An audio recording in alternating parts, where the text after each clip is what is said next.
Football game. Just barely see the yard lines all the way from one end of the field to the other. Runs right out through the infield. The day Earl Campbell had last Sunday almost erased them all. 1 ball, 1 strike to Dempsey.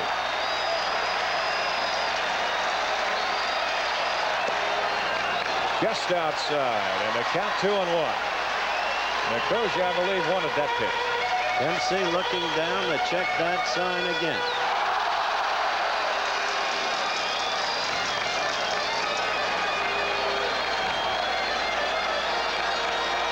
Well, Earl Weaver, in a situation like this, you've got the hitter on top. He might turn it around. He's going to stay with a bunt. And he fouls it away. Not anymore. Gonna take it off now. 2-2 the count.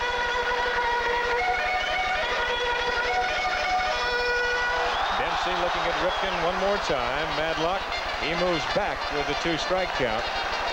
So he figures they'll take the bunt off. The infield set for 2, the outfield straight away.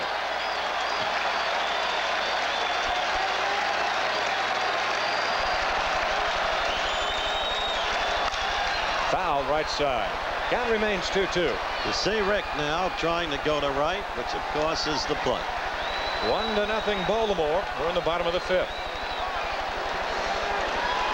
That's DeCinces at first with Stargell holding, and that opens up that hole on the right side as Garner cheating a little bit to his right and up a step or so. Well, you see that hole on that right side as Garner sets for 2. See Nicosia coming back to split fingers and looking for the breaking pitch right here.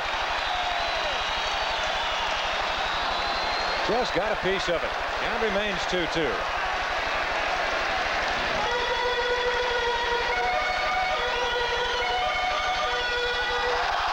Pittsburgh with 3 hits, Baltimore with 4, and Baltimore with a long ball to be on top 1-0 by Rich Dauer. That home run coming in the 3rd. We're now in the bottom of the 5th.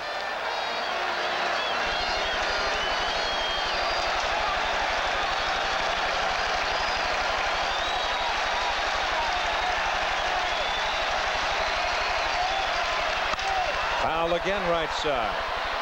Well, the count remains at 2-2. Rich Dauer on deck. Dempsey only a .239 average on the year, 6 home runs, 41 RBIs, yet with the capacity to somehow or other keep a rally going. And that's one of the key yardsticks to a really good ball player, not spiking a rally.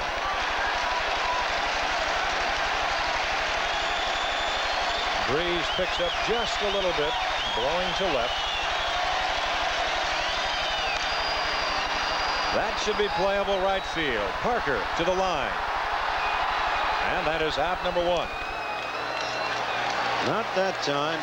Well, Dempsey cannot sacrifice the runner along and flies to right. 1 out to Rich Dauer. Couldn't hit the ball down. Robinson didn't give him the pitch to Butcher Boy the ball.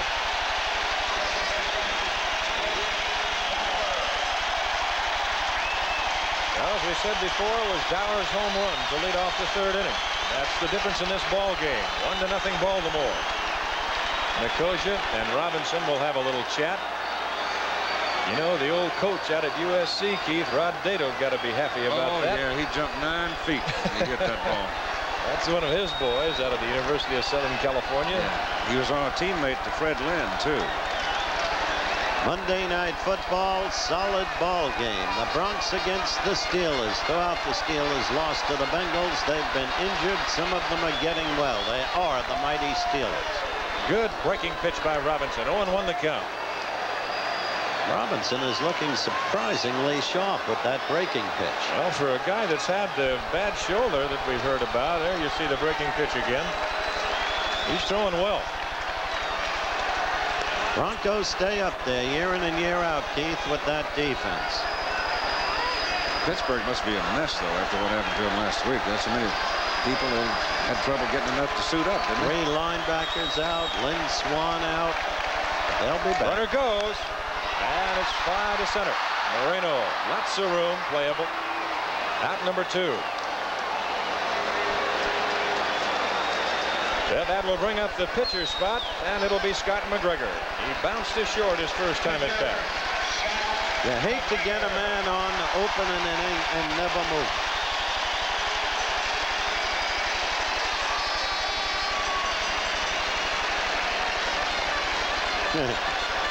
Yeah, one of the funny things about McGregor, his sister Jean works in the office of Dr. Robert Curlin, the noted surgeon on the West Coast, orthopedic surgeon.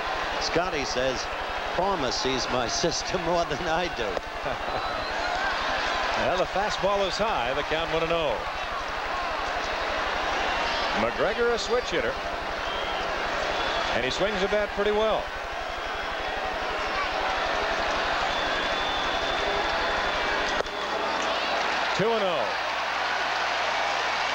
On deck, Bunbury. 1-0 Baltimore, bottom of the 5th. Blyleven and Jackson stay warm in the Pittsburgh bullpen. They're about warm. They will throw. You look at Bunbury, and then they'll turn around and watch the action. This is outside, and it's 3-0. Oh, after DeCinces singled, Robinson got Dempsey on a fly ball to Parker in right, Dauer on a fly ball to Moreno in center, but now has fallen behind 3 balls and no strikes to McGregor.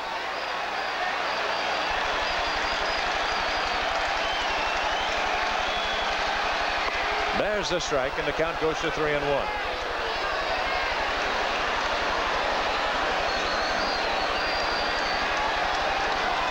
Stargell, you see, holding DeCinces at first.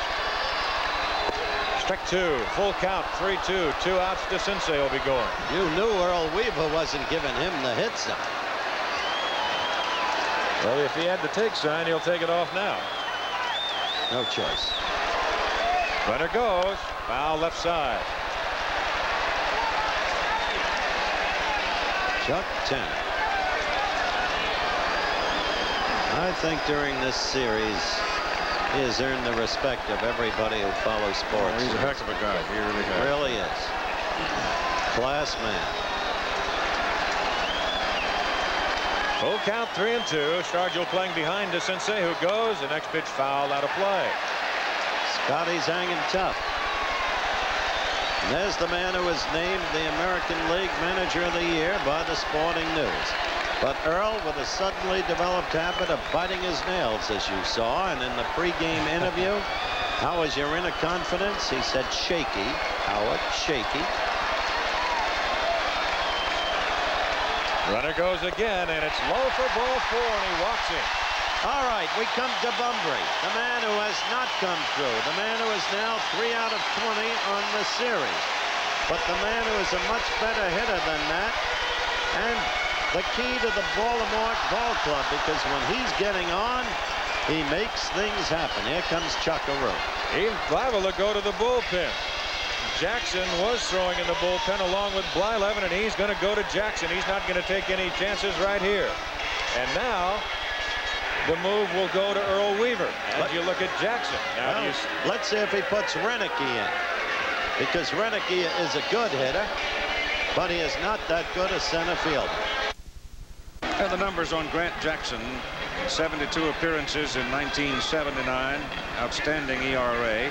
He pitched for Baltimore back in 1971. He had a record of 4-3 in 29 games for them. He had 9 starts. And in the World Series against Pittsburgh, he pitched 1/3 of an inning.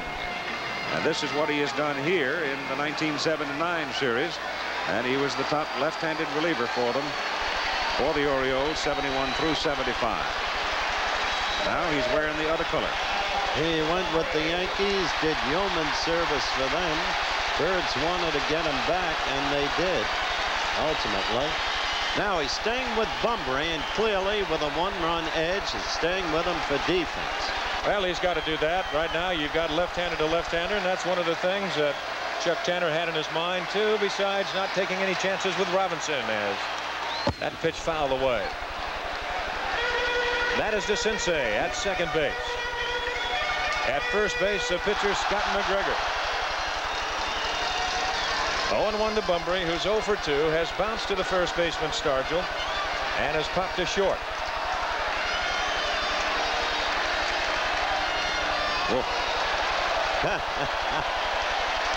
That was a good by play. Nicosia. That breaking pitch, farther it got outside, the more it kept breaking.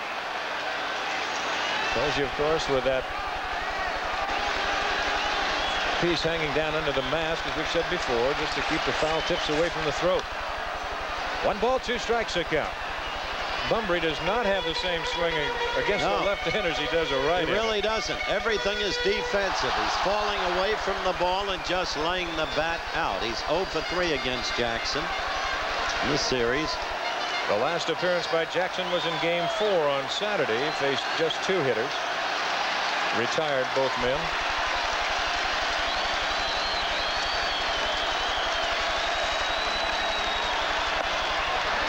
Two and 2 the count. You know, in effect, Bunbury was a free agent, played out his contract and waited for the offers, and then gave the Birds a chance to top it, which they did.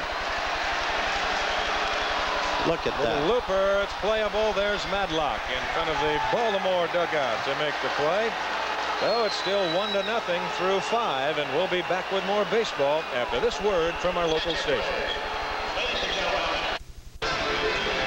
Well, we've talked so much about how Dempsey handles this Baltimore staff. Howard talked to him. He had his opinions of Scott McGregor.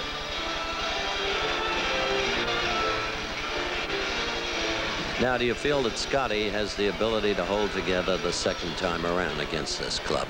Well, I definitely do. I have a lot of confidence in Scotty. He's been our best pitcher the second half, along with Mike Flanagan. They've been throwing very close together.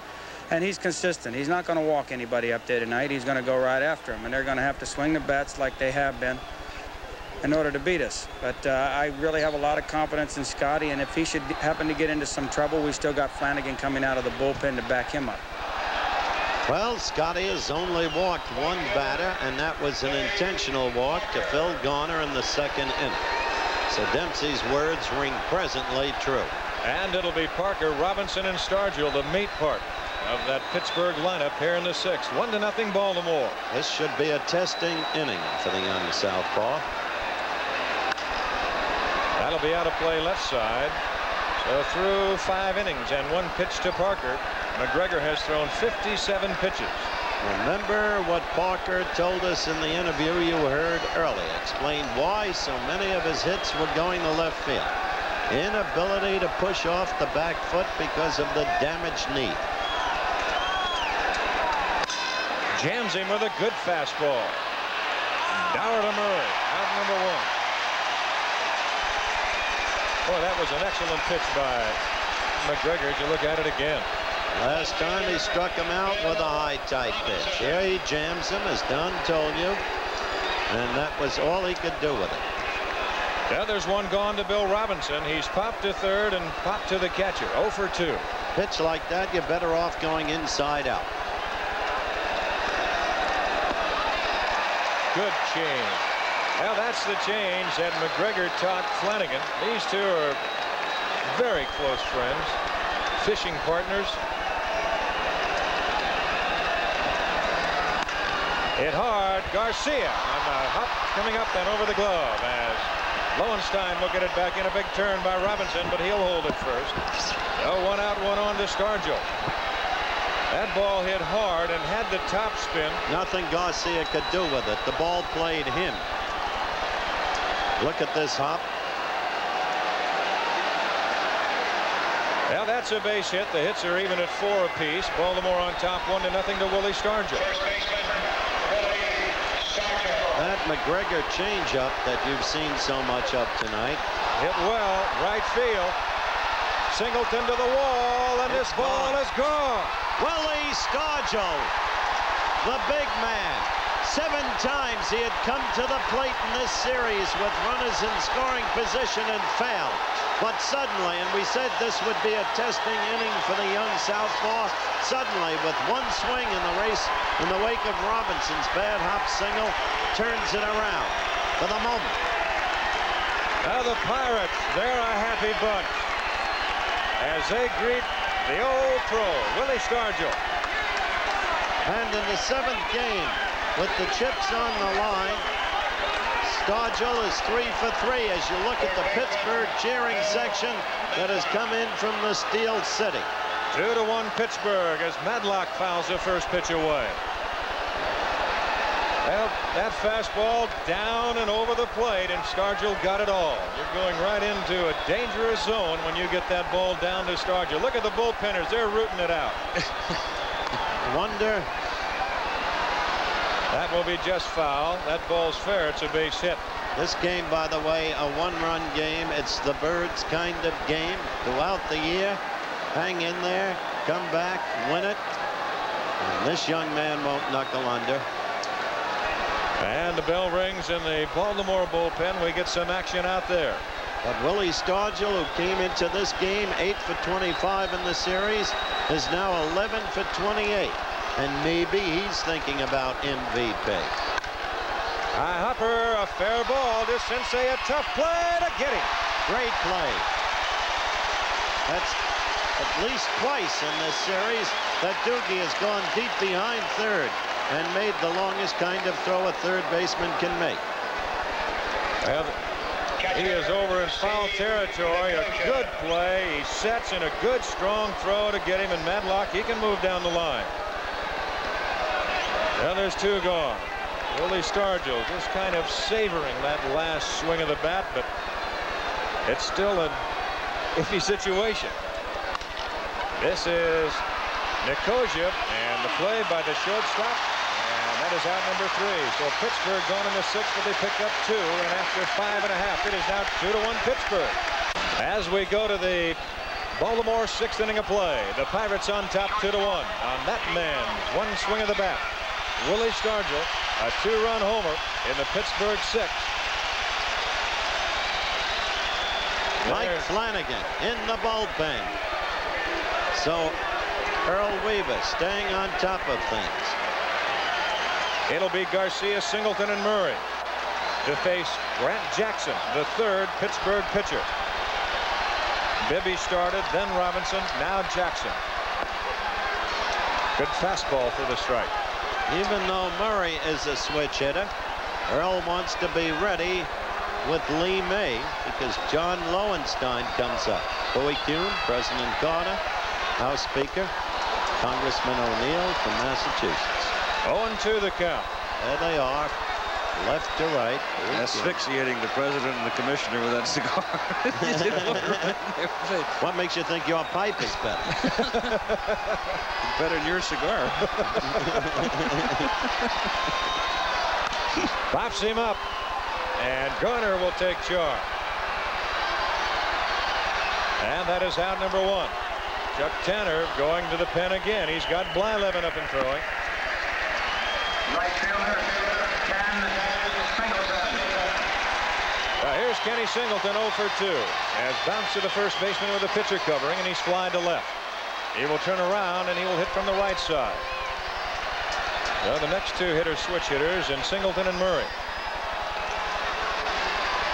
Grant Jackson, old pro himself. What kind of ball did Stargell hit? Fastball down over the plate. Low, right? Down, down, right. Right down around the knee. Oh, does he love to golf? Does he love to golf? 1-1 the count. We've told you throughout the series about the stars on the Pirates hats. You see 3 there, and then 3 on the peak of the cap. They're Stargell stars. Yeah, but some thief ran off with the last 100 of them. He did? Somebody stole it now. Isn't that We're sad? talking to Bob Skinner and Joe Lynette prior to the game. And that's a fly ball center field, hit well. Moreno has a play, and that is out number 2. So Singleton goes to the deep part of the ballpark. That ball was hit.